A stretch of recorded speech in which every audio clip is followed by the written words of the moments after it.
मेरा नाम दुष्यंत है और मैं हरिद्वार के शमशान घाट में 12 सालों से काम कर रहा हूँ। यहाँ लावारिस लाशों का अंतिम संस्कार करना, उनकी चिताओं को आग लगाना, फिर शमशान घाट की सफाई करना मेरा काम होता था। लेकिन मेरे साथ एक ऐसी घटना घटी जिसने मेरी जिंदगी को हमेशा हमेशा के लिए बदल कर रख दिया। मैं आज भी उस दिन को याद कर सहम जाता हूँ। अक्सर हम लोग लाशों को आग लगाने के बाद उनकी अस्थियों को इकट्ठा कर बाकी बची राख को गंगा में बहा दिया करते थे। मेरे पास अक्सर हवलदार और पुलिस इंस्पेक्टर का आना जाना लगा रहता था, क्योंकि मैं लावारिस लाशों का अंतिम संस्कार सबसे कम खर्चे में किया करता था और मुझे ज़्यादा मेहनत भी नहीं करनी पड़ती थी। पर फिर एक शाम शमशान घाट में एक इंस्पेक्टर मेरे पास एक अनजान लड़की की लाश को लेकर आया। बोला, दुष्यंत, ऊपर से ऑर्डर है, जल्दी से निपटा डाल इसे, बहुत बड़ा सिरदर्द है ये। और सुन, अस्थियां वस्तियां वाला तामझाम नहीं चाहिए, बस लाश को फूंक और सारा कुछ गंगा में बहा दे, गंगा माँ सब माफ कर देगी। ये कहते हुए इंस्पेक्टर ने कफन में लिपटी हुई लाश को गाड़ी से उतार कर मेरे सामने रख दिया, जिसे देख मैंने इंस्पेक्टर से फिर कहा, पर साहब, शाम के 6 बज गए, अर्थी सजाते सजाते ही रात हो जाएगी। रात को अंतिम संस्कार भी नहीं कर सकते हैं, वेदों में इसकी सख्त मनाही है, पाप लगता है साहब। मेरी इस बात पर इंस्पेक्टर कुछ सोचते हुए बोला, अच्छा ऐसा है क्या? तो ये ले, रख ले। गंगा और गांधी, इन दोनों से या तो पाप धुल जाते हैं या फिर हमेशा हमेशा के लिए दफन हो जाते हैं। अब फालतू की बारेबाजी बंद कर, मुझे ऊपर भी जवाब देना होता है। इंस्पेक्टर ने अपनी पैंट की जेब से अनगिनत नोट निकाल मेरी शर्ट की जेब में ठूंस दिए और खुद कोने में जाकर बीड़ी पीने लगा। शायद सच ही कहा था उसने। गंगा और गांधी से अपने पापों को छिपाया और मिटाया जा सकता था। तभी तो मैं बिना कोई सवाल किए उस लड़की को जलाने के लिए अस्थियां सजाने लग गया। मैं कफन में दबी लाश को देख ही रहा था कि इतने में इंस्पेक्टर ने मुझे फिर से कहा, यार दुष्यंत, वैसे ज्यादा लकड़ियां लगने नहीं वाली हैं, जवान थी ये, देख तो कितनी दुबली पतली सी है, इसीलिए बोल रहा हूं जल्दी से फूंक डाल इसे। कुछ देर बाद मैंने इंस्पेक्टर से फिर कहा, इंस्पेक्टर साहब, सब सेट कर दिया है मैंने, आओ जरा लाश को हाथ लगाओ, चिता पर लिटाते हैं इसको। मैं अंतिम संस्कार के सारे इंतजाम कर चुका था। अब बस लाश को चिता पर लिटाकर उसे अग्नि देनी थी। इसलिए ही मैंने इंस्पेक्टर को अपने पास बुलाया था। इंस्पेक्टर भी मेरे बुलाने पर मेरी मदद करने आ गया। हम दोनों ने लड़की की लाश को उठाकर उसको चिता पर लिटा दिया। उसका जिस्म तप रहा था। हाँ, लड़की का जिस्म तप रहा था। साहब, कितना टाइम हुआ है इसे मरे हुए?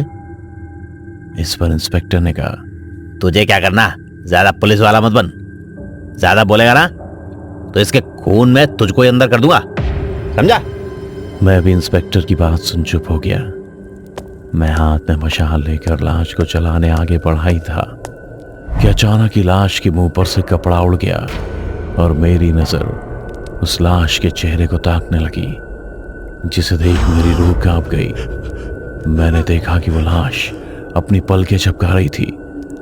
ऐसा लग रहा था कि शायद वो लाश रो रही थी, क्योंकि उनकी आंखों से निकले आंसू थम नहीं रहे थे। उस लाश को देख मैं भी एक पल को जिंदा लाश बन गया था और यही सोच रहा था कि ऐसा कैसे हो सकता है, क्योंकि आज तक मैंने कभी किसी लाश को रोते हुए नहीं देखा था। मैंने इंस्पेक्टर से चीखते हुए कहा, इंस्पेक्टर साहब, ये मरी नहीं है, ये तो जिंदा है, ये क्या अर्थ करवा रहे हैं आप मुझसे? मैं इंस्पेक्टर से कहता हुआ पीछे हट गया और मेरे हाथ से मशाल भी नीचे गिर गई। इस वक्त पूरे शमशान घाट में सिर्फ हम लोग ही थे, इसीलिए मेरी चीख सुनकर भी कोई हमारे आसपास भी नहीं भटका। धीरे धीरे मुझे समझ आने लगा था कि ज्यादा पैसों के लालच में आकर मैं पाप करने जा रहा था। इस पर इंस्पेक्टर बोला, दुष्यंत, तू पागल तो नहीं हो गया है? कैसी बातें कर रहा है? वो एक लाश है और लाश सांस नहीं लिया करती। तेरा ये रोज का काम है, फिर भी तू ड्रामे कर रहा है। माना कि रात हो गई है, पर डर क्यों रहा है? मैं हूं तो तेरे साथ। अब जल्दी से चिता को अग्नि दे, समझा? इंस्पेक्टर की बातें सुन मेरी सांसें तो शांत हो गईं, पर मेरा मन नहीं। फिर मैंने अपना मन मारकर चिता को अग्नि देने के लिए आगे बढ़ा ही था, तभी मुझे ऐसा महसूस हुआ कि मशाल के आसपास काले साए मंडरा रहे हैं और चिता से भी लकड़ियां अपने आप गिर रही हैं। मेरा मन बेचैन होने लगा, पर इसे नजर का धोखा मान मैं लाश के पास चला गया। फिर अचानक ही मुझे महसूस हुआ कि लाश ने मेरा हाथ पकड़ लिया और रोते हुए मुझसे कहने लगी, प्लीज मुझे मत जलाओ, मैं जिंदा हूँ। ये सब मुझे जिंदा जलाने की कोशिश कर रहे हैं ताकि इनका राज सामने ना आ पाए। कम से कम तुम तो इनका साथ मत दो। मैं पेट से हूँ, माँ बनने वाली हूँ। मुझसे बदला लेने के लिए मेरे अजन्मे बच्चे को तो मत मारो प्लीज। मैं तुम्हारे आगे हाथ जोड़ती हूँ। लाश की बातें सुन मेरे पैरों तले जमीन खिसक गई। तभी इंस्पेक्टर ने मुझे फिर टोकते हुए कहा, अरे चिता के पास खड़ा खड़ा क्या कर रहा है? अब क्या फिर लेक्चर दूं तुझे? एक बार में बात समझ नहीं आती क्या? बोला लाश को जला तो जलाता क्यों नहीं है? अगर तेरे से नहीं होता है तो ला मुझे दे ये मशाल, मैं खुद ही फूंक डालता हूं इसे। इतना कहकर वो इंस्पेक्टर मेरे हाथ से मशाल लेने आगे बढ़ा ही था कि तभी मैंने उसी मशाल से इंस्पेक्टर का आधा चेहरा जला दिया, जिसके दर्द से वो जोर जोर से चीखने लगा था।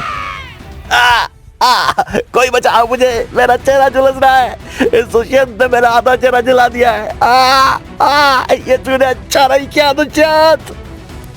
इंस्पेक्टर अपना चेहरा छुपाए दर्द के मारे इधर उधर भटक रहा था और जोर जोर से चीख रहा था। पर जैसे कि मैंने पहले कहा था, हम लोगों के अलावा पूरे शमशान घाट में कोई नहीं था जो उसकी मदद के लिए आ पाता। लाश की आंखें भी बस एकटक उस इंस्पेक्टर को ही तड़पते हुए देख रही थीं। उसकी आंखों में सुकून साफ झलक रहा था और मैंने भी अब ठान ली थी कि चाहे कुछ भी हो जाए, मुझे अब इस लड़की के बारे में जानना था जिसको इंस्पेक्टर जिंदा ही जलाना चाहता था। तो मैं भी अपने हाथ में मशाल लिए सीधा उस इंस्पेक्टर की ओर चल दिया और उसकी मशाल से उसे जिंदा जलाने की धमकी देते हुए बोला, अभी तो तेरा आधा चेहरा ही आग से झुलसाया है। अगर सच नहीं बताया तो लड़की के बजाय मैं तुझे ही जिंदा जला दूंगा। इंस्पेक्टर को आग में अपनी मौत दिखाई दे रही थी। उसने भी लड़खड़ाते हुए कहा, दुष्यंत, ये लड़की मरी नहीं है, जिंदा है। जैसे ही मैंने सुना मेरा रोम रोम से हर उठा था। पर क्यों इंस्पेक्टर साहब, आप ये नृत्य क्यों करवाना चाहते थे? बताइए। अगर मेरे हाथों ये पाप हो जाता तो मैं कभी खुद को माफ नहीं कर पाता। क्यों किया आपने ऐसा? बोलिए। इस पर इंस्पेक्टर ने एक लंबी सांस लेते हुए कहा, दुष्यंत, तुम शायद भूल रहे हो कि कानून अंधा होता है। हमें बस ऊपर से ऑर्डर दिए जाते हैं जिन्हें हर हाल में हमें फॉलो करना होता है। और रही बात इस लड़की की, तो इसका भाई एक रिपोर्टर था जिसने कमिश्नर की नाक में दम कर दिया था। फिर कमिश्नर के कहने पर मैंने इसके भाई का एनकाउंटर कर दिया, लेकिन इसकी बहन काला जादू जानती थी, जिसकी मदद से इसने अपने भाई की आत्मा को वापस बुलाया और कमिश्नर को जान से मारने की कोशिश की। उसे इतना डराया कि वो पागल हो गया। और तो और इसने मेरी पत्नी को भी पागल कर दिया। मन तो किया कि इसका भी इसके भाई की तरह एनकाउंटर कर दूं, लेकिन मैं कमिश्नर की शपथ लेने वाला हूं, इसलिए बोल रहा हूं। तुझे और पैसे चाहिए तो बता, मैं करोड़पति बना दूंगा तुझे। बस किसी भी तरह इस लड़की को फूंक डाल, अभी क्या अभी। इंस्पेक्टर की बातें सुन मेरे होश उड़ गए थे। मेरे मन में बस इंस्पेक्टर की कही हुई बातें घूम रही थीं, जिसके बारे में सोचते हुए मैंने खुद से कहा, मतलब कि वो मेरा भ्रम नहीं था। इस लड़की ने काले जादू की मदद से सच में ही मुझसे बातें की थी। पर मेरे मन को एक सवाल और नोच रहा था, जिसका जवाब मैंने इंस्पेक्टर से पूछा। अगर ये लड़की जिंदा है तो तुमने इसके साथ ऐसा किया जो ये हिल भी नहीं पा रही है, और इसने तो कहा था कि ये पेट से है, मरना नहीं चाहती है। इस पर इंस्पेक्टर ने हंसते हुए कहा, अच्छा, तो काले जादू की मदद से ये देर से भी बातें करने लगी। अरे जब मैंने इसे घर से उठाया तो बहुत छटपटा रही थी, तो इसे शांत करने के लिए मैंने इसमें इतने इंजेक्शन ठोके कि ये पैरालाइज हो गई। और रही बात बच्चे की, तो गरीब की झोली में कौन सा दाना किसका है क्या मालूम। इंस्पेक्टर की सारी बात सुनने के बाद मैं खुद से बस यही कह रहा था, लोग तो पहले ही कब के मर चुके होते हैं अंदर से। ये शमशान तक आना, चिताओं का अंतिम संस्कार होना, ये सब तो सिर्फ एक रस्म है, खुद को झूठी उम्मीद और तसल्ली देने की, मोक्ष पाने की। मैं खुद से कह ही रहा था कि मेरा ध्यान भटकते ही इंस्पेक्टर ने अपनी रिवॉल्वर मुझ पर तानते हुए कहा, दुष्यंत, तेरा एनकाउंटर तो मैं अपने हाथों से ही करूंगा। मेरा चेहरा बर्बाद कर दिया तूने, होने वाले कमिश्नर का चेहरा। मैं तुझे तो मैं जिंदा नहीं छोड़ूंगा। इतना कहकर इंस्पेक्टर मुझ पर गोली चलाने ही वाला था कि तभी तेज हवाएं चलने लगी और चिता पर लेटी हुई लड़की का कफन उड़कर मेरी रक्षा के लिए मेरे सामने आ गया। इंस्पेक्टर ने गोली चलाई भी, पर एक भी गोली कफन को चीर नहीं पाई। मैं सही सलामत ही कफन के दूसरी तरफ खड़ा रहा, मानो जैसे वो कफन कोई कपड़ा नहीं बल्कि कोई लोहे की दीवार हो। इंस्पेक्टर ने अपनी रिवॉल्वर 6 की 6 गोलियां मुझ पर चला दी थी, पर एक भी मेरा बाल भी बांका नहीं कर पाई और अगले ही पल वो कफन इंस्पेक्टर के जिस्म से लिपटकर उसका दम घोटने लगी। इंस्पेक्टर का जिस्म उस कफन में कटने लगा था। वो दर्द के मारे चीख रहा था, तड़प रहा था, अपनी जान की भीख मांग रहा था। इंस्पेक्टर के जिस्म से लिपटा कफन उसके खून में भीग पूरी तरह से लाल हो चुका था। न जाने मेरे मन को भी क्या सूझी, मैंने भी नीचे गिरी मशाल को उठाकर उस कफन में आग लगा दी। उसमें कैद वो इंस्पेक्टर जिंदा ही चलने लगा था। कुछ देर तो उसकी चीखों की गर्माहट हवा में रही, लेकिन फिर धीरे धीरे सब कुछ रात के सन्नाटे की तरह शांत हो गया। इंस्पेक्टर के चलने के बाद मैंने उसकी अस्थियां गंगा में बहा दी और उस लड़की को लेकर घर चला आया। आज इस घटना को 8 साल हो चुके हैं। मैंने अब शमशान में काम करना छोड़ दिया है। अब मैं एक छोटी सी नौकरी करता हूं और वीणा का ख्याल रखता हूं। ये नाम मैंने उस लड़की को दिया है। उसके पेट में पल रहा बच्चा दवाइयों के रिएक्शन से पेट में ही मर गया था, पर वह आज भी मुझसे पल के झपका कर ही बातें किया करती है। सच कहूं तो मैं वीणा से प्यार करने लगा हूं, पर यह बात मैं उसे तब बताऊंगा जब वो पूरी तरह से ठीक हो जाएगी। पर आप उससे कुछ मत कहना, पता है ना, वो काला जादू जानती है। डर से भरी ऐसी कहानी को देखते रहने के लिए अभी सब्सक्राइब करें टोरो टीवी हॉरर हिंदी।